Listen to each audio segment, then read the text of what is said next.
guys, welcome back to our channel, Building Resilience. My name is Dee. I'm Jamie. And today we are going to be talking about our first days. So, I'm going to start off right off the bat talking about my first day in a shop class. That for me was in high school, and I didn't have any prior experience working with any trade, any tools, anything, because my family, they are not in the skilled trades. So for me, I was so anxious the first time because I didn't know what to expect. And going and starting something brand new in grade 12 when we're supposed to already know what we want to do and where we're going in life, that was a big anxiety provoking thought for me.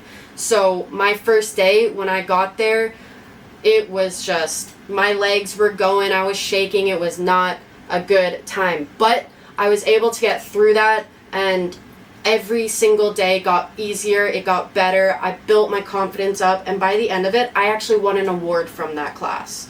Jamie, what was it like for you in your shop class?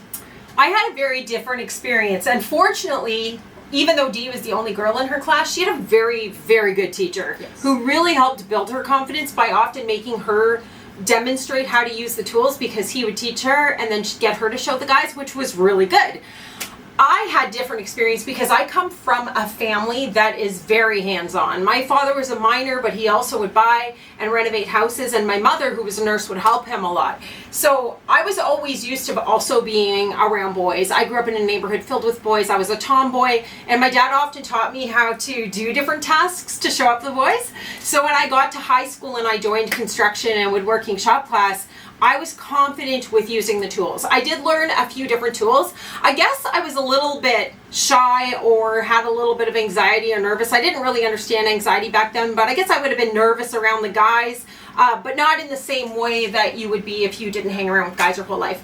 I was lucky though, because some of the shop teachers used to come and get me and bring me over to their class to show guys how to do different things, because I did have that experience. Unfortunately, nobody told me about skilled trades being a career pathway to take in school, so I dropped out of high school. But let's talk about you. What about your experience after you were done high school? What'd you do next? So for me, I went to college, and I originally joined a program called the Powerline Technician program. So I wanted to go and maintain power lines. So for us, that was learning the theory, climbing poles, doing the physical work, all of that stuff. And there were actually only 3 of us women in this entire program. So another thing is, I also grew up around guys. I was the tomboy as well, so I didn't have that anxiety, but they were not the nicest people. So I had anxiety when it came to that. And for 4 months straight, I had an anxiety attack every single day. I was not in a good headspace. I could not do it. I tried doing that fake it till you make it thing, and it just was not working for me at all. And I ended up actually leaving that program after 4 months. But I joined a new program about 8 months later that I actually graduated from in 2021. So the first day from that first program to the first day of my second program, even the difference between those two was night and day. The first day in my second program, I absolutely loved it. I had so much fun. I made friends immediately. I was loving the theory and being able to talk with the professors, and it was just so much fun. I had a blast. You went to college later on after as well, right? I did end up going back to college as a mature student, but I didn't take anything skilled trades related. I got into healthcare. I did do it for a couple of years, but it wasn't my passion. I really cared about the people that I worked with, but I wasn't going to stay in that career for life, and I went on a bit of a convoluted journey before I ended up figuring out my life. But before I end up talking about that, why don't you talk about your first experience on the job site? So my first experience on the job site, actually, I was still in college because my college had a co-op portion to it. So my co-op took place at a nuclear plant. So imagine hearing about Chernobyl and Fukushima and all of that, and then going and working for the first time on a job site, and it's like the world's largest nuclear plant, and that was me.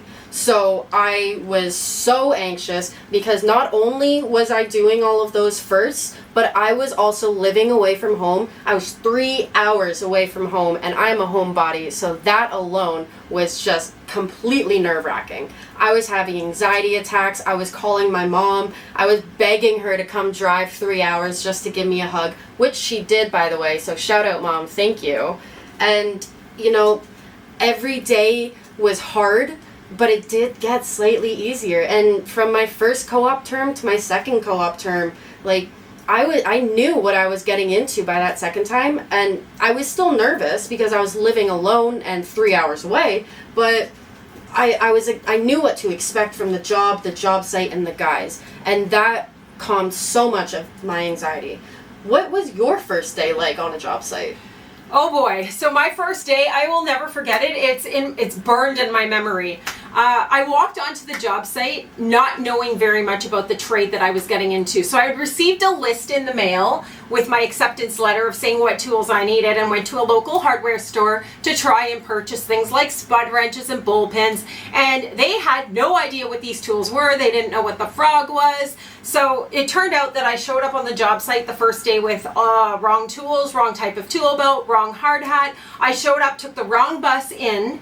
I ended up on the wrong job site, and everybody was running around trying to figure out who this new girl was and where she belonged. And because they were announcing on the radio that there was this new girl in the office, all these people had excuses to come to the office, so I was so overwhelmed. And then they finally did end up getting me to the job site that I needed to be on, only to find out that I was going to be doing something called confined space watch, where I literally sat for 12 hours watching monitors and recording the people coming in and out of that confined space. It was very boring, but what it did do is it gave me an introduction to the trades, because I got to know some of the guys. They taught me about what the tools were. Actually, some guys even brought me some of their tools, and it ended up being a good experience to start that way because I learned a lot, and it sort of eased my anxiety. But I do remember just being a nervous wreck. Even though I was surrounded by men my whole life and a tomboy, it was just a whole new experience. I'd never been in a steel plant. So yeah, I didn't know what anxiety was yet, but in hindsight now I understand that there was a small amount of anxiety. I got anxiety just listening to that. That is like the first day of nightmares. Kudos to you for getting through that. But for me, my first day was actually, like, as an electrical apprentice, you would think, like, I don't have a story like that, but it seemed like a pretty typical day, but I thought I just embarrassed myself left, right, and center. I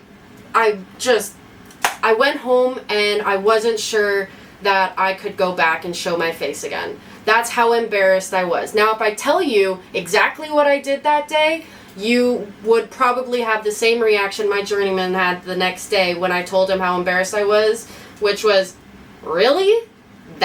You're embarrassed over that? It was your first day. So, in hindsight, looking back to it, it wasn't that bad of a first day.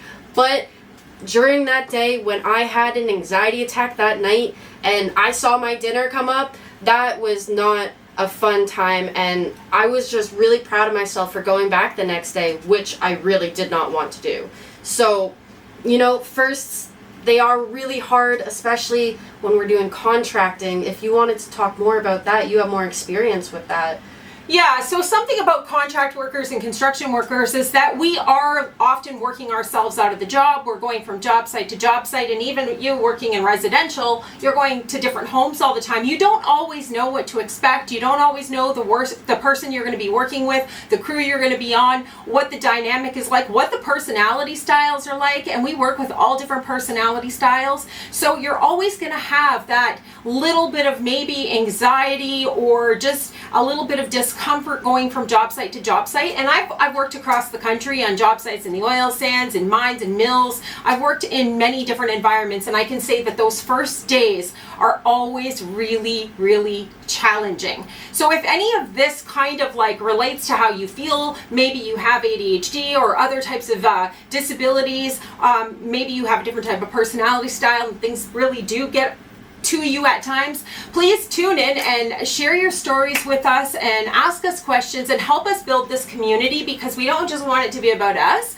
We want to be a community where we share our experiences and how we dealt with things and our mental health issues, so that you can feel comfortable to listen in, and maybe this will help you, or help you understand somebody that you are working with and you can't understand maybe their emotional dysregulation or some of the things that they're taking extremely personally like we do. So please tune in and yeah, go ahead. Yeah, so that pretty much wraps up today's topic.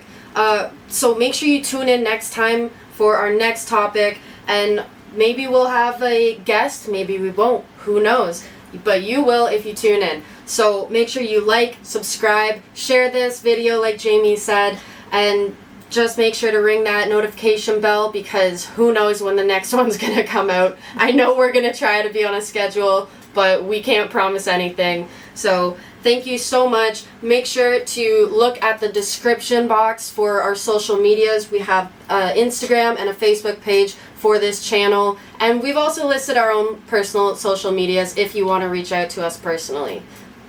Yeah. So until next time, keep building resilience, and no, you're not alone.